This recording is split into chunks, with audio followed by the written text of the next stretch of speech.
I searched for Saint Germain for 5 years before I found him.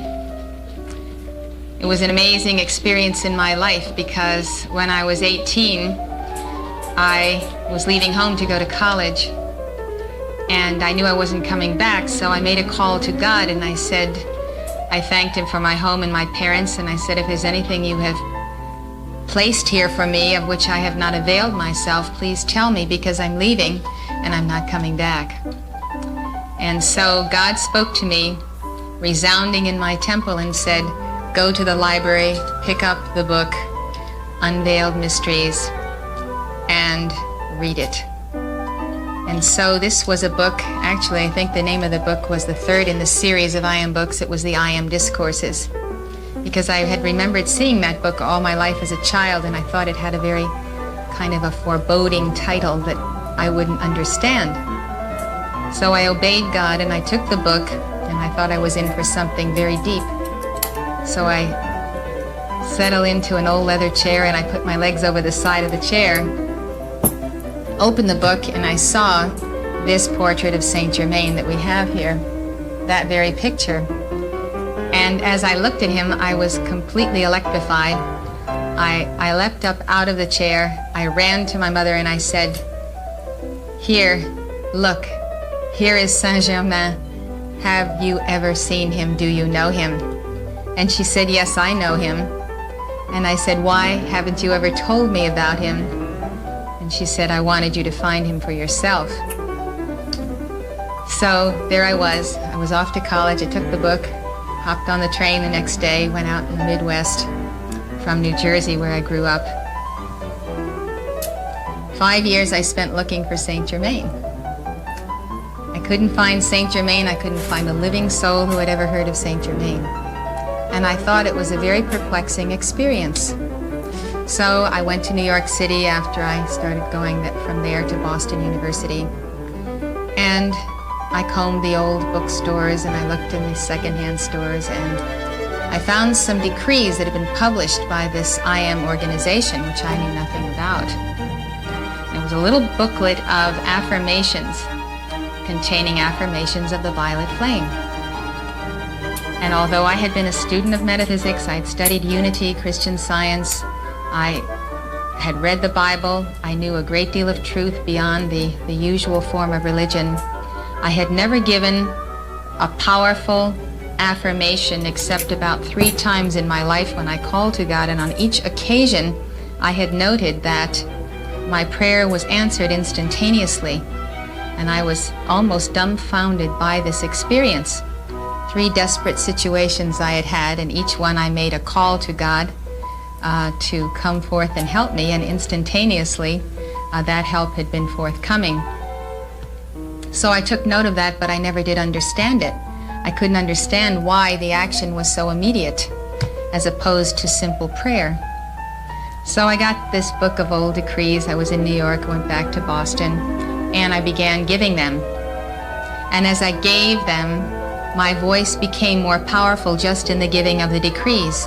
It was a matter of weeks that Mark Prophet came to Boston, sent by Almoria, to give a dictation in a group of Ascended Master students that had formed there.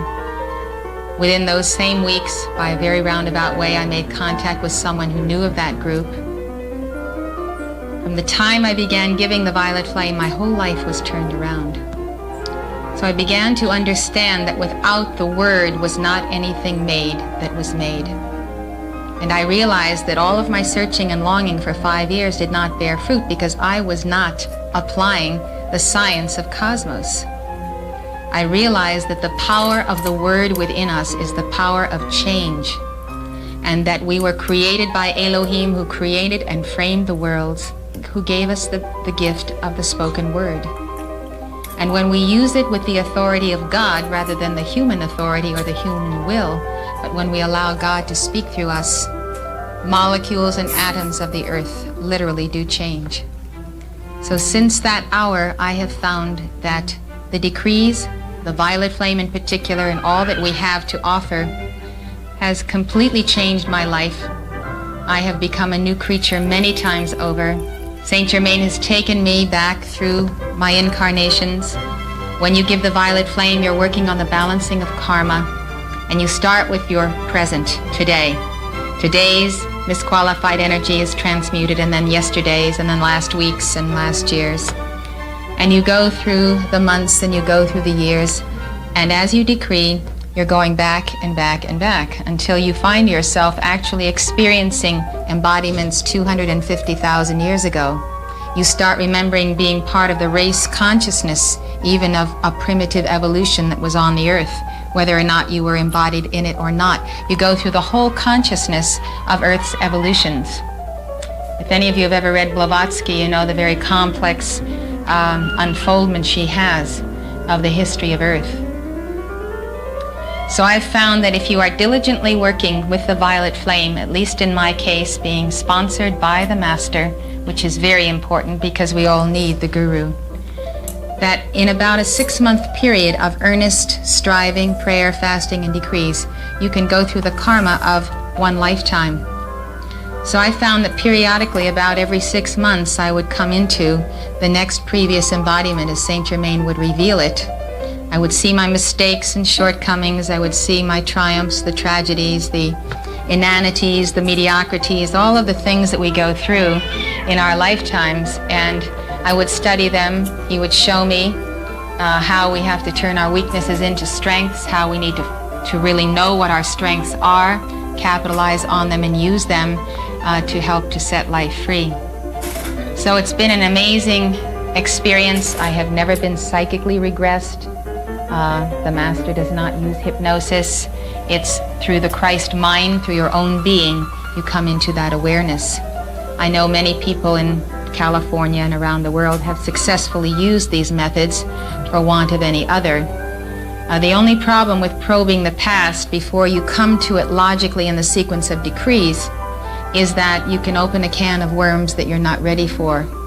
Many people bump into their past embodiments and they become emotionally distraught with what they are seeing and with the problems they may have had with persons that they are now dealing with or persons unknown. So it is a road to be approached with great respect and reverence. And we don't like to take heaven by force, but we know that as we give the violet flame, scenes begin to pass through the memory, through the inner eye, and through the mind. And those scenes usually begin with long forgotten episodes of your present embodiment. And when you see them, it is not that they are being recreated, it is that they are flashing before you as they are going into the flame. So if you come to something unpleasant, the thing to do is to intensify the calls to the violet flame and keep on going. And you understand that the violet flame only transmutes that which is unreal or unworthy of your Christhood. Everything else ascends to that causal body and is preserved forever. All of your good words and good works, all of your fine creations, all of your loves that have been pure in God, everything that is exalted, everything that we would want to keep in heaven is already in heaven, because that which is good ascends immediately. Our good works go before us to heaven as a testimony to the angels and to God that we are coming home. So our causal bodies grow and grow and grow with the decrees we give and with all the service to life and the wonderful experiences we have. So the sacred fire doesn't take anything from us but the debris, and it refines and purifies what is good, and it leaves us free and unencumbered to do what we have to do at hand. So many people are walking around today heavy, weighted down, weighted physically. They feel dense. They feel like they don't have any get up and go, any push. And it's karma. It's the weight of past lives. And Saint Germain is such a lover of your soul. He so intensely desires you to make it in the full flame of freedom of the seventh ray. And he devised the violet flame and went before cosmic councils for a dispensation to give it to the evolutions of Earth. They warned him that mankind would misuse the violet flame and use it to their own selfish purposes. He said, I will pay the price. I will bear the karma for the misuse of the violet flame, but I want the people to have it. So with the coming of Saint Germain's dispensation for the Aquarian age, we had the sponsorship of America, you have the sponsorship of Australia, and many freedom movements have come forth. His aura, his presence. This master, if you can really comprehend the meaning of the master, is so profound and has such attainment, his aura fills the planet. And he does keep the action of freedom in every type of situation, be it education or science. As you know, he is the father of that science. The violet flame is the key to action. We have a lot of people today who like to talk about things. Even politics has become metaphysical. We are seized with our theories. We think we know the way things should be done, but they don't stand the test of practical action. They don't work. The violet flame sees to it that we are charged with what works. What works is what is right, as long as its purpose is to glorify God in you and Christ in all people. So the violet flame is like that whistle, that tremendous wind of the Holy Spirit that takes from us everything else but what is necessary to get this world in shape. So I want to tell you from my personal experience, I know all of you have an intense desiring of your heart to do more for people, for life, to become more of who you are. And I know what that desiring is, and I know you wouldn't be here if you didn't have it. And the step, the giant step into the path of really the masterful presence of your Godhood, the giant step into the Great White Brotherhood, from the former to the new age, is the violet flame. So let's do it. The proof is in the pudding. I commend you to the great joy of this practice daily.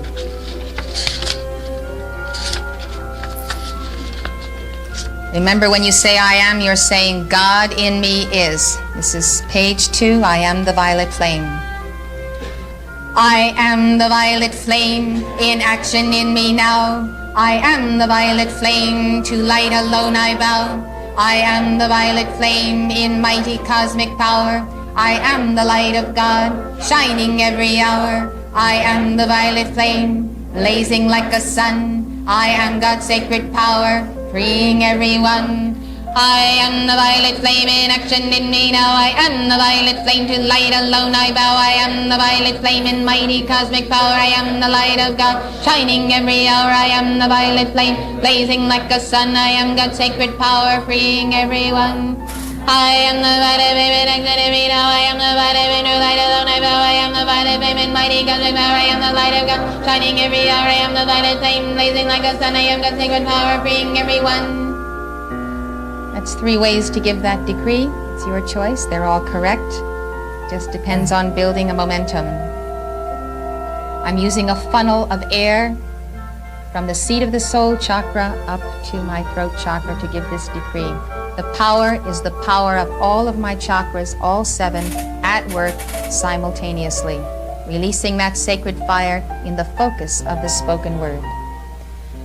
I am the violet flame, in action in me now. I am the violet flame, to light alone I bow. I am the violet flame, in mighty cosmic power. I am the light of God, shining every hour. I am the violet flame, blazing like a sun. I am God's sacred power, freeing everyone. I am the violet flame, in action in me now. I am the violet flame, bow. I am the violet flame, in mighty cosmic power. I am the light of God, shining every hour. I am the violet flame, blazing like the sun. I am God's sacred power, freeing everyone. I have the mantra, I am a being of violet fire.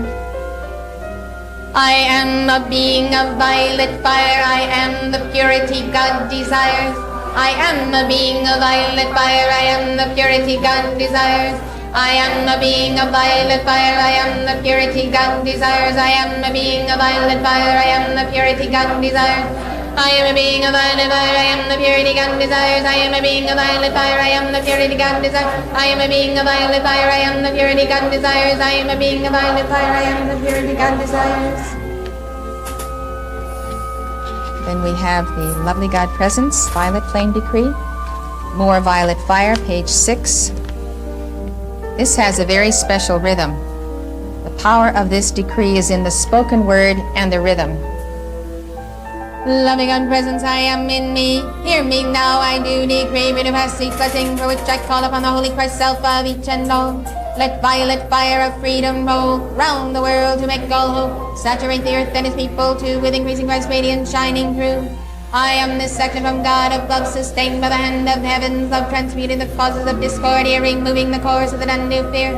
I am the full power of freedom's love, raising all earth to heaven above. Violet fire now blazing bright in living beauty is God's own light, which right now and forever sets the world, myself, and all life eternally free in ascended master perfection. Almighty I am, almighty I am, almighty I am. Loving God presence, I am in me. Hear me now, I do decree. Rid of past blessing, for which I call upon the Holy Christ self of each and all. Let violet fire of freedom roll round the world to make all whole. Saturate the earth and its people too, with increasing Christ's radiance shining through. I am this section from God above, sustained by the hand of heavens, out transmuting the causes of discord, here removing the cause of the undue fear. I am the full power of freedom's love, raising all earth to heaven above. Violet fire now blazing bright in living beauty is God's own light, which right now and forever sets the world, myself, and all life eternally free in ascended master perfection. Almighty I am, almighty I am, almighty I am.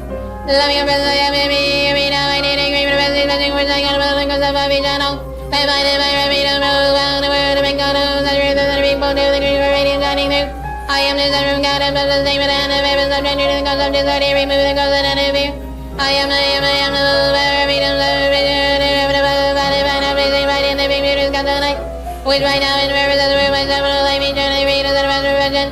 Almighty I am, almighty I am, almighty I am. Now when you've given that decree 10,000 times, you might like to give it back quickly. You know, you do have your own clock, and you know what determines the clock, the inner clock of your being? It's actually the rate of the spin of the electron around the atom. You see, our atoms are clogged with our own karma, our own misqualified energy, our own consciousness.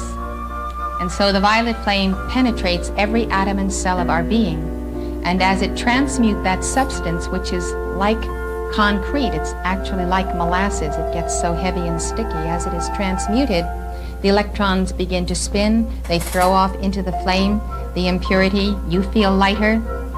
You put behind you old ways of thinking, old ways of feeling, your diseases. You become younger. You become rejuvenated. And you'd be amazed how great you feel. And you find that your thinking process is stepped up. You actually are functioning more quickly than many people around you. And if you haven't seen some people you know for 10 or 20 years, you can gauge by where you are and where they are that really, in some cases, the world is standing still and you're accelerating into the 7th dimension. And it's very noticeable when you give this flame.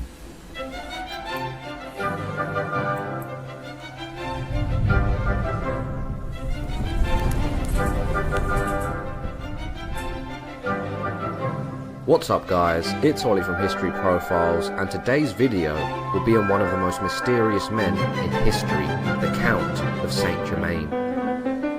He was noted to speak many languages. He was an expert of the violin and many other musical instruments. He was also said to study alchemy, science and the arts. First-hand accounts of people that met him several times throughout their life said that he never aged a day. People throughout the ages have called him the man that knows everything, the Wonder Man, and the man that does not die. Let's get into the video. The Count of Saint Germain's real name is unknown. His background is also obscure, as we know nothing about his birth or childhood. There are many possibilities of the origins of the Count of Saint Germain, one being that he was the son of Prince Francis Rákóczi of Transylvania. This would account for his wealth and fine education, as he was a man of immense knowledge. Other reports identify him as the illegitimate son of Maria Anna of Pfalz-Neuburg, the widow of Charles II of Spain.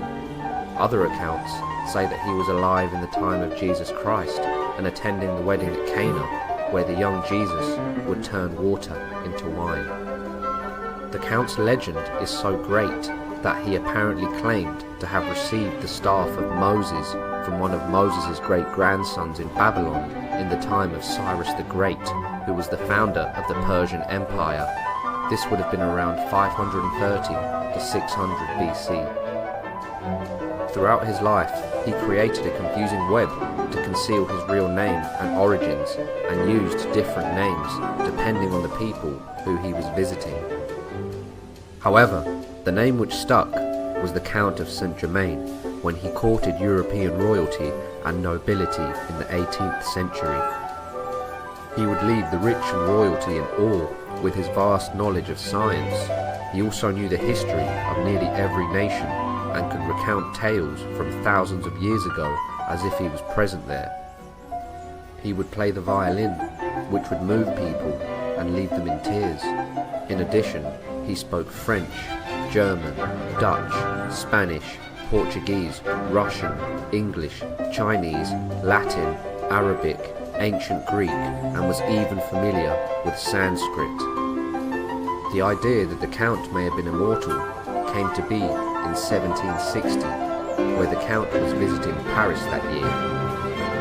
The Countess von Georgi had heard that the Count had arrived at the home of Madame de Pompadour, the mistress of King Louis XV of France.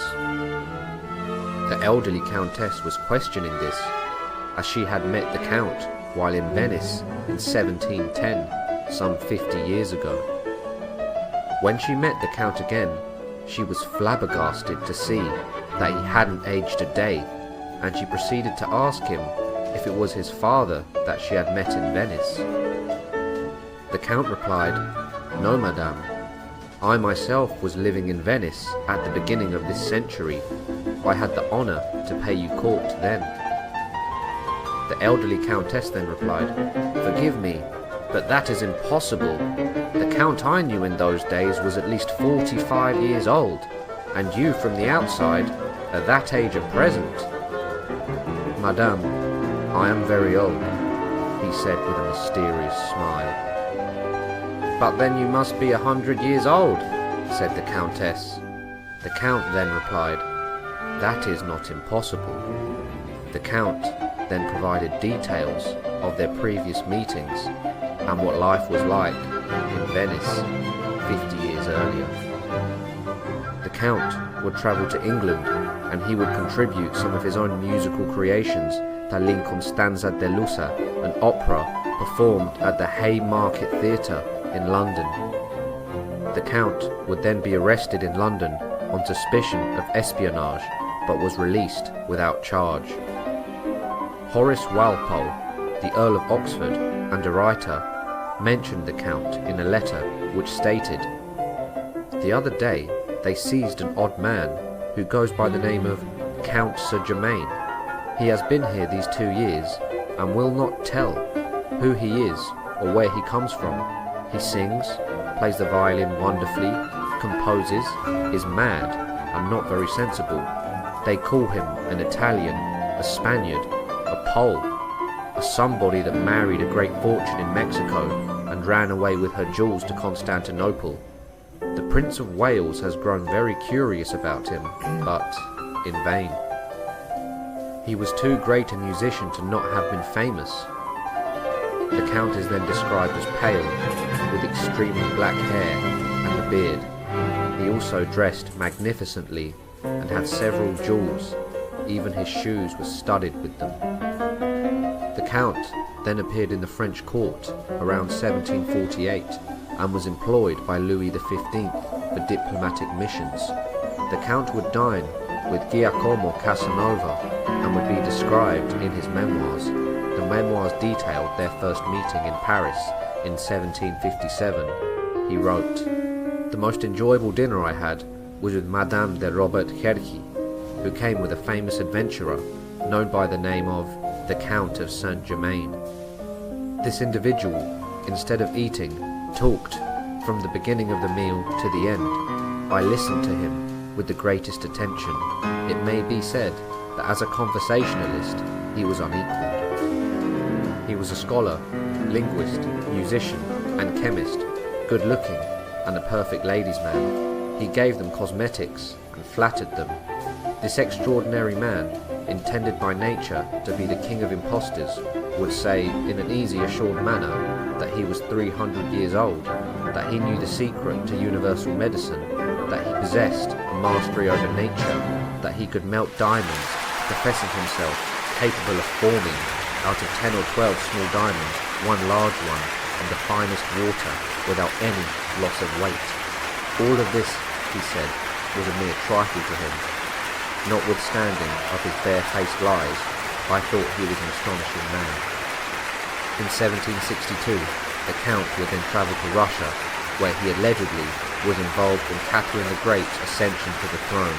Under her rule, Russia grew larger, its culture was revitalized, and it was recognized as one of the great powers worldwide.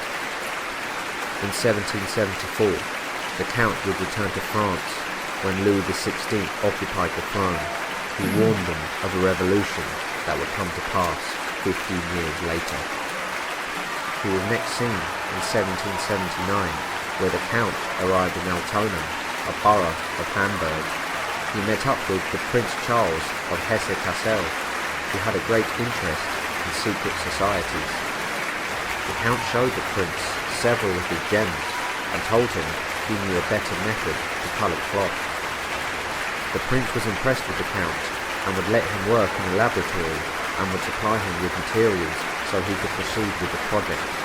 The Count and Prince would create jewellery together, and the Prince would recount that he was the only person the Count trusted. He told the Prince that he was the son of a Transylvanian Prince, Francis Rakosi, and that he had been 88 years old when he arrived in Altona. The Count was recorded to have died in his residence in the laboratory on the 27th of February 1784.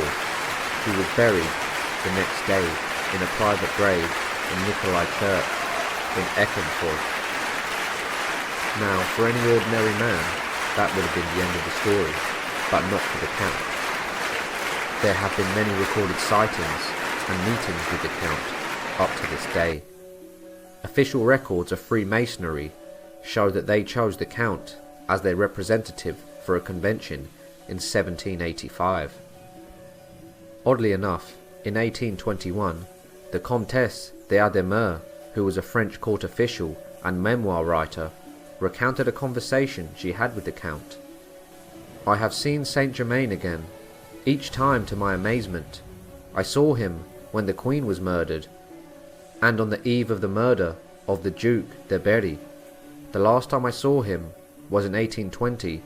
Each time he looked to be a man no older than in his mid-40s. After, in 1821, the Count would take on another identity.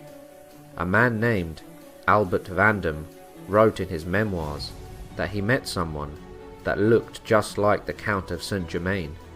He wrote, "He called himself Major Fraser, lived alone, and never alluded to his family. Moreover, he was lavish with money, though the source of his fortune remained a mystery to everyone. He possessed marvelous knowledge of all the countries in Europe at all periods. His memory was absolutely incredible, and curiously enough, he said he acquired his learning elsewhere than from books." Major Fraser would then disappear without a trace and never be seen or heard from again. In 1870, Napoleon was so interested in the undying Count that he would put a commission together to collect information about him. The commission was stationed at the Hotel de Ville. Just 1 year later, a mysterious fire would break out, destroying all the information regarding the Count. In later years, many other people would come forward and would claim to have met the Count. Everyone who came into contact with this man realized he was not ordinary. Some thought he was a liar, others thought he was an extraordinary man with the wisdom of a man who had lived many lifetimes. Who was the Count? Was he the son of a Transylvanian prince? And did he really die? Why do people still have claimed to have seen the Count? And why does his name appear in records after his death? Is this man truly immortal, changing his name each century? He is certainly the most mysterious person I have ever read about. Tell me what you think in the comments section down below, and make sure to like, subscribe and share the video, and have a great day. Bye.